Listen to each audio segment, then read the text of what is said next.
Welcome to Elden Ring's kitchen, where I take a look at the consumable food you find in-game, talk about its real-life origin, and discuss its delectability. I hope you're hungry. Let's start with some fruit. The roa fruits are berry-like red fruits that grow in shrubs. They are plentiful in the lands between, and are primarily used in preserved foods. And this is what inspired me to make this video. After I read that description, I began to think that it sounds a lot like cranberries. They also grow on shrubs, look identical to the roa fruit, and are also commonly preserved. Roa berries are most popularly consumed in dried format, turned into roa raisins, and they can be given to Torrent to restore his HP. Funnily enough, I discovered that in real life, cranberries are given to horses as a treat. Cranberries have anti-inflammatory, antioxidant, and antibiotic properties, so souping up Torrent with these has never felt better. There is also a golden variant of the roa fruit that you find near the Erd tree. These can be crafted into special sweet raisins. Golden roa fruit is not unlike honey, and Torrent seems to have a taste for it. And feeding honey to horses is also completely safe if done in moderation, as it is pure sugar. The birth of the roa fruit is revealed in the description of the rhymed roa, thought to be the original strain of roa found in frigid highlands. This variant of the roa fruit is found in the mountaintop of the giants, where the origin of a lot of aspects in this game began. These blue berries can be crafted into frozen raisins. Torrent seems to enjoy the sensation of chewing this frozen dried seed. I've seen mixed opinions online as to the safety of providing horses with frozen fruit. Some say they're perfectly fine and others say they are a choking hazard because the ice gives it that extra slipperiness to them. As a consensus, I think raisins are small enough to avoid this, serving as a nice cool down if you're out exploring with Torrent somewhere hot. Next we have strip of white flesh, specifically thin strips of flesh taken from a bloodless creature. Bloodless being the word we will focus on here. I've seen people say that when attacking these various animals that drop white flesh, they do in fact appear to bleed, and this is half correct. That fluid that you see isn't exactly blood. That is something called hemolymph, a liquid that is like blood but does not contain any red blood cells or hemoglobin. It's pretty much everything but. It contains plasma, water, nutrients, and hemolymph is found in arachnids, crustaceans, insects, and mollusks, and white flesh drops from crayfish, octopi, crabs, and slugs, those that are classified as bloodless. The only exception to this is the turtle, who drops white flesh, but definitely bleeds red, and typically turtle meat is red as well. The Oracle envoys also drop white flesh, but we're going to remain blissfully unaware as we cook up some seafood. This meat can be used in white cured meat variants, dried out after pickling. This process would probably result in something akin to dried and salted squid or octopus, seafood jerky. Since we touched on turtles, let's next talk about turtle neck meat. As its name would suggest, you can acquire turtle meat from hunting the non-hostile, adorable turtles. At first, I wondered why the neck was targeted as the body part of choice to sample. It's not the tenderest of meat cuts, but in the case of a turtle, perhaps it is the easiest part to butcher. The time and energy of a hungry tarnished is valuable, so it would be unwise to exert oneself trying to remove the thick shell of a turtle, so the neck is arguably the easiest and quickest part to eat. Don't get me wrong, nothing about this is a pleasant process, especially if you really want to farm a lot of this meat. Most abundant location for this is from Pastor Miriel. He drops 12 pieces of neck meat, but I would implore you, do not touch the turtle poke.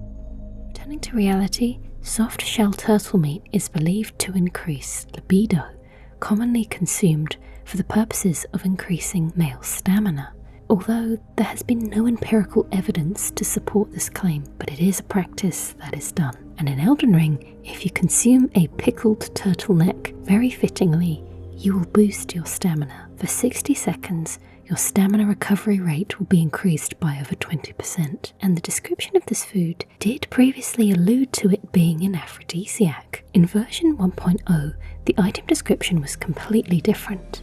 It read, "Turtle meat is said to boost virility, but none in the lands between seem to have much appetite for it these days. In the lands between, the urge to reproduce has waned long ago." Now it simply reads, "Considered an especially nutritious ingredient in the south of the lands between." Any reference to reproduction was removed completely. Perhaps its straightforward wording was the reason for its removal, or maybe it was undesirable to promote the act of harvesting critically endangered animals for the purposes of non-essential aphrodisiac consumption. This is a controversial and very real issue in real life. Or lastly, this statement contradicts the world building that has been established in the lands between. As far as we know, Marika wants to have control over who dies and who lives, so if this item description infers that people have no desire to reproduce, it sounds like they are doing it by choice, not because a far greater power has stagnated the traditional circle of life, restricting souls to be recycled through the Erd tree. A four-toed fowlfoot is used to make pickled fowlfoot. Not the most nutritious of food items, but it is not for those who can afford to be particular. Since old times, the needy would scrape the meat clean even from a fowl's claw. Eating bird feet in real life is a delicacy like chicken feet. The meat in question is more like skin and cartilage. It's a bit of a procedure to extract the gelatinous nutrients, but if you are starving in the lands between, well, it's better than nothing. Ironically, consuming pickled fowl's foot will boost your item discovery, so hopefully you'll discover something that will fill your belly more satisfyingly. Raw meat dumpling. A pungent raw meatball made succulent by virtue of being on the verge of turning. There is no way to cook this ball of meat. You have to consume it raw. It will restore HP but also poison the user. Just like if you were to consume some mystery raw meat. Yes, it would save you from starvation, but it would likely turn your stomach. Or perhaps because of another more sinister reason, the raw meat dumpling drops specifically from the living jar enemies. When you defeat these pots, they will explode, a torrent of red liquid spilling out from inside of them. Living jars are living because they contain people, specifically the corpses of warriors. Scraps of stewed flesh cling to the shard, and tatters of ornaments can be seen mingled within the slime. Relics of ancient royal warriors, perhaps. So the raw meat dumpling is not really a dumpling. It's flesh, muscle, sinew, viscera of past warriors. As such, this meal is not recommended for those who prefer to know the origin of their meats. Moving on to a more generic meat, we have lump of flesh. Thick flesh of a beast, flowing with rich juices, found by hunting boars, dogs, wolves and bears. And this is the main ingredient for the exalted flesh consumable, food that will increase your physical damage by 20% for 30 seconds. Animal flesh pickled in a medicinal solution mixed with fiery spices. This food looks like the most delectable dish so far, a satisfying, almost comical slab of meat to take a bite out of. But what I thought was interesting is how to make exalted flesh. You need said meat, raw fruit to preserve, an arteria leaf to give that fiery seasoning, and a hefty beast bone.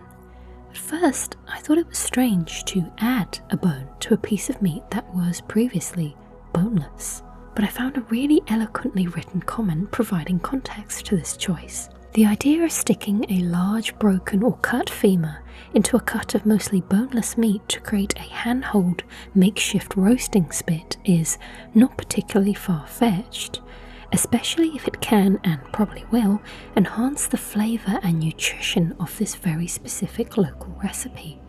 Assuming the femur is broken or cut, The marrow contained within will begin to melt and drain out into the meat where the bone was lodged while it cooks over the fire, which would probably give it an extra rich, fatty, buttery taste, along with adding some extra fat and calories. Cooking meat on the bone in real life can alter flavour and texture because the collagen from the bones releases gelatin. The bone will also conduct heat from the fire, which will allow the flesh to cook more evenly throughout. So what we have here is a rich, stocky, tender piece of meat, which can also be eaten more easily, aided by holding the bone as a handle. Salted flesh is a delicacy in the Badlands. This invigorating repast was for the exclusive benefit of those who they deem heroes. A rustic feast prepared for the greatest warriors, as you would have had to have defeated some pretty hostile animals in order to get this flesh. We know the Badlands is a savage place, and as this commenter puts it, very practical for a warrior of the Badlands who would need every last bit of energy they can get, and could theoretically improve otherwise poor cuts of meat. Medieval hunters can't afford to be picky. What could possibly top this? It might be Big Boggart's big boiled prawn and crab, a prime specimen of plump and moist meat. These look so delicious and they are perfectly cooked. True connoisseurs know how to keep from oversalting. However, investigating further, the prawn meat actually looks to have come from a crayfish, and if you look closer at the picture, you can see it is in fact a crayfish tail. Whether this is because Blackguard cannot tell the difference, or because of his criminal background, he may be trying to intentionally scam a hungry passerby, but it doesn't matter. It's delicious all the same. The prawn gives 15% damage negation, and the crab, which is actually a crab, gives 20%. And as long as you have the money and inventory space, you can keep buying these from Blackguard. Returning to offal, we have the fresh liver of a beast, a luscious fruit of life. Liver is referred to as nature's multivitamin because it is rich in things like iron, copper, vitamin A, and a multitude of the B vitamins. And in Elden Ring, we get these livers from herbivores like deer, hares, sheep. Maybe their green diet is what gives the liver such vitality. And depending on what medicinal solution you craft the liver with, it will result in protection from the corresponding element. And that is the majority of the most edible foods you can find and craft in Elden Ring. I hope that made you hungry, or not in some cases. I really hope you enjoyed, and I am back. I took a vacation if you didn't know, but I should be back to making videos, trying to make them more regularly as well. But thank you everyone for being so patient. I'm really grateful. I hope you have a great day. And thank you to my patrons and channel members. Reese's 5, Jaw Bites, Kyle Coldwell, Hellborn Hero, Ratoyo, Exile Turtle, Bloodfallen 223, Jeremy, Monkaru, Kichu, Joe Africano, Nubist, Chase, Jasnick, Kevin H, Taganon Dowell, Tabris, Jonathan Spheras, Milo Raglan, Frankie Felix, Dark Souls Weeb, Grislify, Daunted 232, Lord Horatius, Echo Sandvich, Joachim Westman, Bucky, STK True, Lower 420HZ, Carcharodon's Astra, Country 123, Delanator 90, Meskir, Vinicius Arajo Lego, Frozen Over, Matthew, Jacob McComas, Oblivion's Muse, Bridget Pettigrew, Goth Reaper, Tim, Bilbo, Issachide, Occultaire, Lord Mud, Lone Wolf, Joey Vision, Spartan PK99, Omni Rainbow, Motocross Cooper, Foam, Lord Glacier, Garrulus Goldmask, Iron Watcher, David Farrell, Matthias Vasquez,